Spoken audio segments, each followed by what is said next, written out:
可以，可以，别打了，别打，这是来送信的，我打。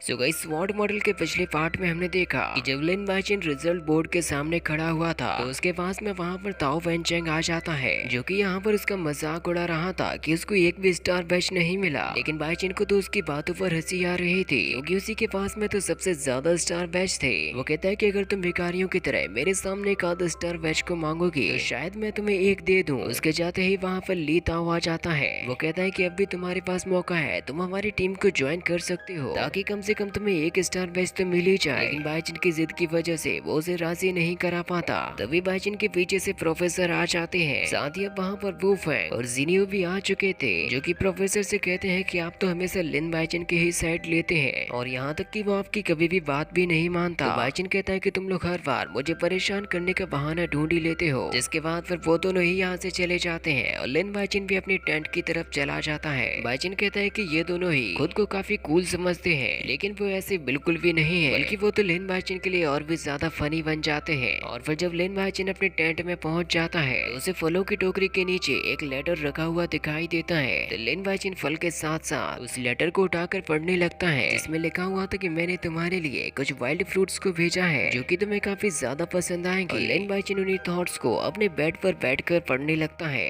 इसके बाद अब हमें एक लेक का सीन दिखाया जाता है जहाँ पर ताओ वेनचेंग अपने साथियों के साथ में बैठा हुआ था क्योंकि वो उस तालाब में फिशिंग कर रहा था। जैसे ही ताओ वेनचेंग के कांटे में एक फिश फंसती है वो काफी ज्यादा खुश हो जाता है, जिसको वू फैंग तुरंत ही उछल के लपक लेता है। वू फैंग तो ताओ वेनचेंग का एकदम गुलाम जैसा बन गया था और वो इस फिश को ताओ वेनचेंग को दे रहा था। वो कहता है कि तुम चाहो तो इसे अपने पास में ही रख सकते हो, जो कि तुम्हें खाने के लिए काम में आएगी। वू फैंग कहता है कि आपका बहुत बहुत शुक्रिया, मैं कितना ज्यादा लकी हूँ कि आपने अपनी पकड़ी हुई फिश को मुझे दे दिया, लेकिन ये तो अभी जिंदा है, इसे मारना भी तो पड़ेगा। तो ताओ वेनचेंग अपने पास में रखी हुई एक हेयर पिन को निकालता है जिसे वो वू फैंग को देता है और उससे कहता है कि तुम इसकी मदद से इस फिश को मार सकते हो और तुम इस हेयर पिन को लिन बाइचेन के पास में भी ले जाना और फिर तुम उसको यहाँ पर ले आओगे, जिससे कि मैं तुम्हें एक और फिश पकड़ कर दे दूंगा। तुम्हें केवल लिन को यहाँ पर लेकर आना है, उसके साथ में कोई खेल नहीं खेलना, नहीं तो मैं तुमसे कोई वादा नहीं कर सकता कि मैं तुम्हें जरूर से दूंगा। वू फैंग कहता है कि क्या लिन बाइचेन यहाँ पर आएगा? ताओ वेनचेंग कहता है कि वो जरूर आएगा, लेकिन क्या तुम्हें उससे डर लग रहा है? क्योंकि तुम्हारी बातों से मुझे कुछ ऐसा ही महसूस हो रहा है। वू फैंग कहता है कि मैं तो बिल्कुल भी नहीं डर रहा, मैं तो ये सोच रहा हूँ कि कहीं लिन बाइचेन यहाँ पर आने से ना डरे। तो ताओ वेनचेंग कहता है कि वो जरूर आएगा क्योंकि उसकी यू होंग चियांग के साथ में काफी अच्छी रिलेशनशिप है, जिसके चलते लिन को यहाँ पर आना ही पड़ेगा। वो बिल्कुल भी नहीं चाहेगा कि उसका कोई चाहने वाला पिटे, उसकी वजह से किसी को भी मार खानी पड़े। अगर फिर भी वो यहाँ पर आने से मना करे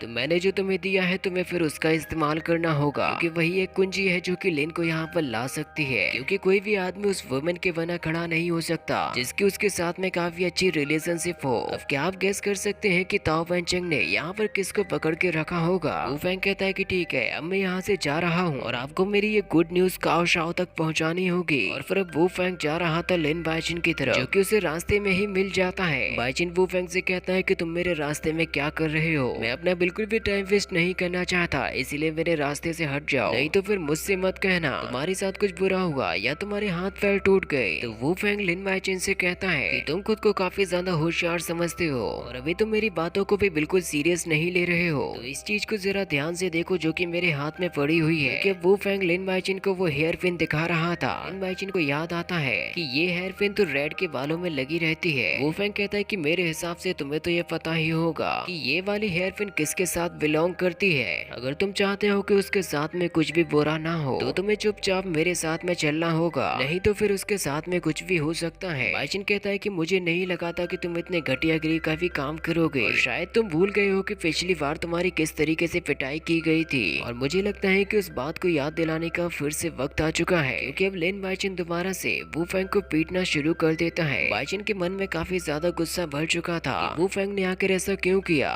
बाइचेन उसको पीटते हुए कहता है कि तुम दूसरों की मदद कर रहे हो, अपने ही क्लासमेट्स को नुकसान पहुंचाकर। ऐसे काम तो केवल तुम जैसा घटिया इंसान ही कर सकता है। वू फेंग कहता है कि मैं तो यहाँ पर तुम्हारे लिए एक संदेश लेकर ही आया था। वो कहता है कि अगर मैं ऐसा ना करता तो फिर वो लोग मुझे कुछ भी नहीं देते, इसीलिए मुझे मजबूरी में आकर ये सब कुछ करना पड़ा। बाइजिन कहता है कि जल्दी से अब मुझे वो हेयर पिन दो। वू फेंग तुरंत ही उसे निकाल कर बाइजिन को दे देता है और कहता है कि चलो अब मुझे रास्ता दिखाओ, आखिर रेड कहाँ पर है और तुमने उसके साथ में किया क्या है। जिसके बाद फिर वू फेंग लिन बाइजिन को अपने साथ में ले जाने लगता है और इसी के साथ में ये पार्ट भी यहीं पर खत्म हो जाता है। अगर आप लोग ये जानने के लिए एक्साइटेड है कि रेड के साथ में हुआ क्या है, तो जल्दी से चैनल को सब्सक्राइब करो क्योंकि नेक्स्ट पार्ट कभी भी आ सकता है। साथ ही मैंने एक और एनिमे सीरीज को अपने सेकंड चैनल पर स्टार्ट कर दिया है, इसकी वीडियो लिंक अभी आपको स्क्रीन पर दिखाई दे रही होगी।